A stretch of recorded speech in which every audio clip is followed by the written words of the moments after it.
Carrots and Olives. My name is Brittany, and in today's video we are going to talk about this baby. I'm going to do a little bit of a closer look into my custom VDS notebook. So this was a custom.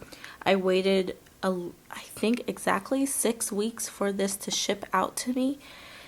If you don't know, VDS stands for Spek, and Spek is like the guru planner makers for custom planner work.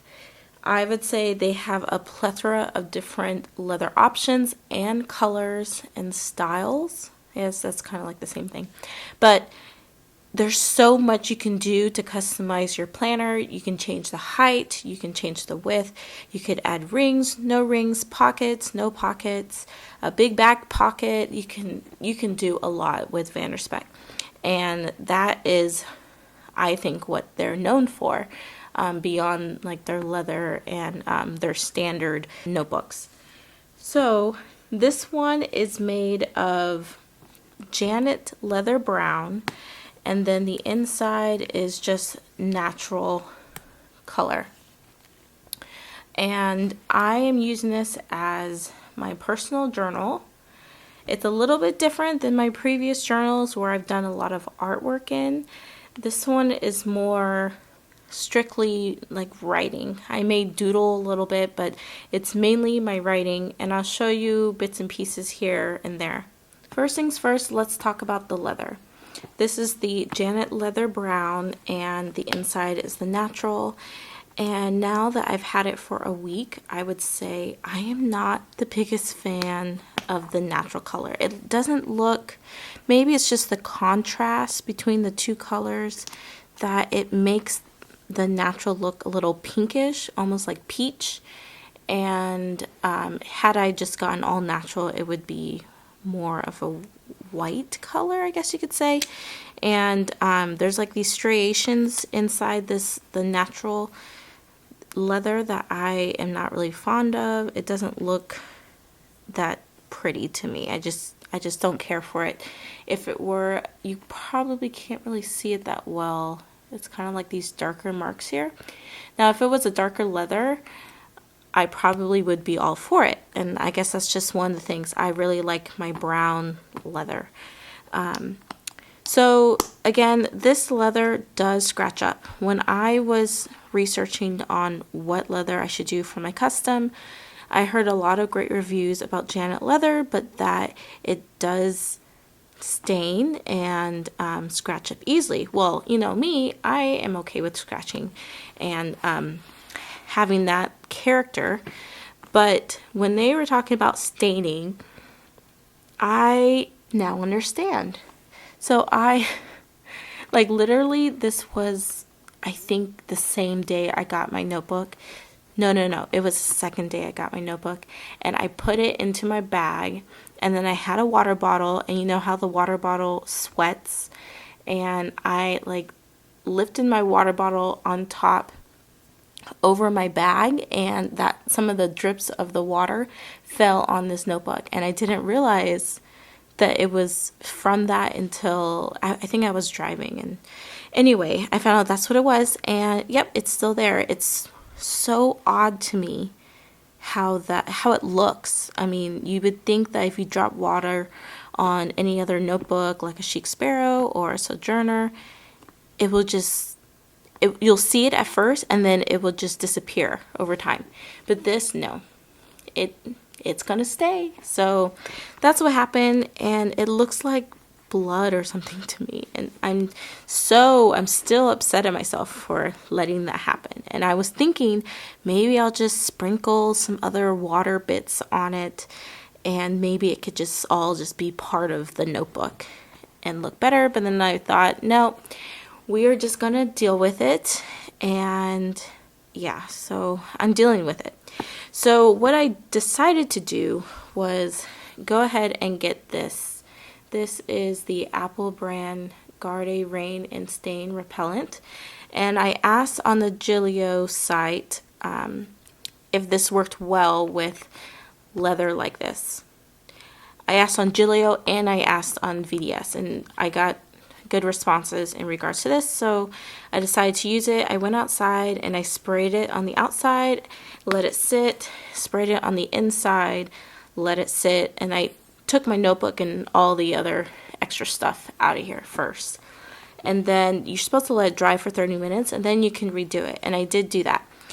And then it says you can continue to spray your notebook like over time, because I guess maybe the repellent just kind of wipes off over time just from you touching it and things like that. So I guess it's good to use probably like once a month or something to just keep up with it.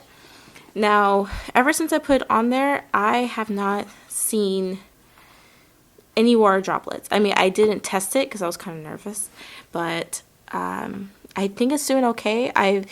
The minutes that I had it out there in the sun, it kind of got a little bit darker. One of the things I also did at the same time was do my undyed, because I wanted this to tan naturally. And the crazy thing about this is that I had left the inside open longer than I did on the outside, and you could see that it's like it got a patina within like a couple minutes that it was sitting out in Texas sun, of course. So that was something I was trying to avoid, and so immediately I brought it back inside the house. I just didn't want to spray this stuff inside my house, so I did it outside. But I should have done it in the shade, and I only have shade in my front yard than in my backyard, so that was a no-no. But yeah, I noticed you could see that it's kind of dark around the edges here, but it did get a little bit of a patina while it was drying outside. So it's not going to stop from your notebook patinaing or getting the patina, but it's supposed to stop from rain or like water. So we'll see how it goes over time. I mean, I don't really mind the scratches. I just want it to not get like stains, like rain stains like that. And then my Gillio I've had for a little bit over a month now, and it is slowly getting a slight patina, but it still looks pretty much the same as when I did purchase it. You can tell that some of the texture is coming through. It's a little bit darker there. This is more like, this darker shade is more of the color. When it's like this, it looks a little bit bright than what it is in real life. It looks more like this color when I have it slanted. This Janet leather has a completely different feel. Like I said, I don't know if every piece is this way. This one is more smooth and less of a grain or less bumps to it. And it still has like this grip to it. It's interesting. It's very interesting. It's very different from a Gillio. Obviously very different from an ostrich. This is the ostrich print from VDS I got way before I got this one. And the next thing I wanted to talk about is my notebook choice. So I wanted to get the B6, but I didn't want to pay the price for extending it by a couple of millimeters. I was just kind of antsy, and I was going back and forth with Petra, who's great, by the way. And I just all of a sudden just decided, you know what, I'm just going to order it.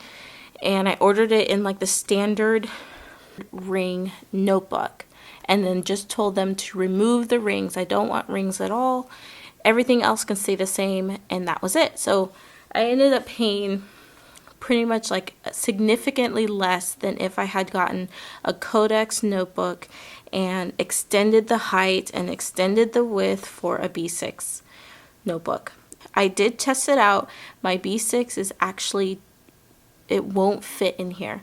This notebook is the Techo, I hope I'm saying that right, the Techo with the hardcover, and it is slightly shorter than the B6, and it fits, I think it fits perfectly. It kind of stretches the leather a little bit up here, but you know, leather is meant to stretch in my opinion. So I mean, it doesn't bother me at all. And plus it opens and closes like very easily. You can see that I have the notebook in on both sides. No issue there with opening and closing. I also want to mention, I think you may want to get a codex, which I think I will do in the future, is because the codex lays flat.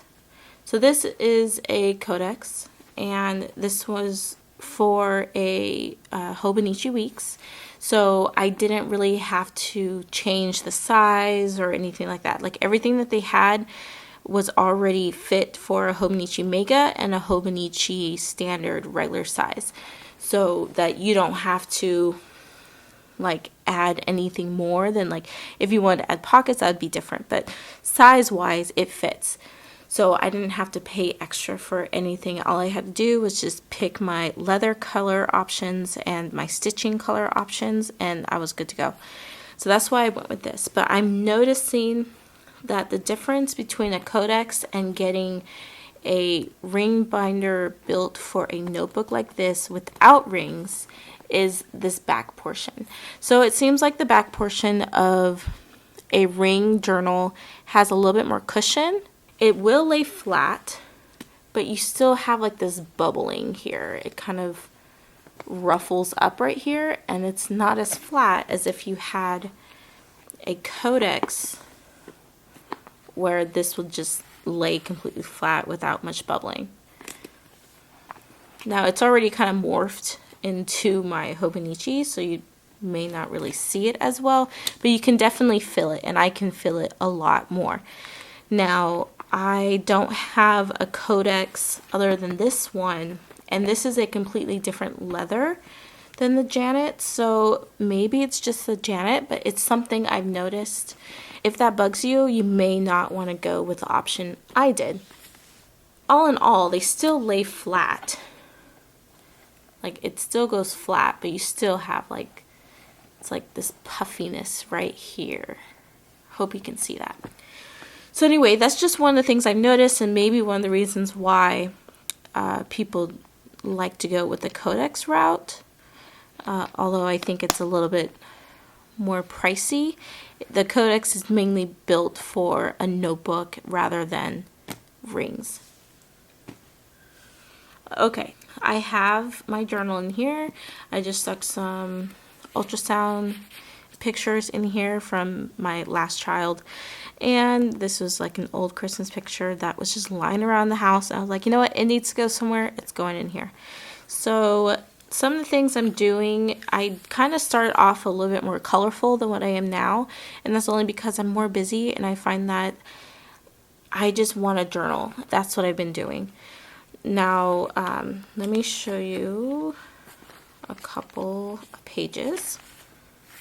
This is the second page of journaling I did in here, and I thought that this is how I was going to be journaling throughout the notebook, and nope, it's not. So this is probably the most colorful page of my whole notebook so far, and I think I started this April 1st.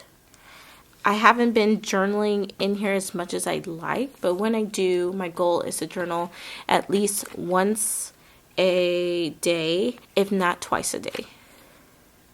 So another one I have is this one, which is like a little bit of journaling and just a little bit of doodling, but most of it is just journaling. And one of the things I do like to do is to journal this way, because I just feel like I have more room to write on a solid surface that way than this way. And I started putting some washi tape in here to fill some of the gaps, and then I started doing more of my brush lettering, and I really liked how this looked. So I've been doing that. So far, I am only this much into the notebook. This is Tomoe River paper, and it is a cream paper. It kind of comes off white on camera, but it is cream, and I really, really like it. I really like it.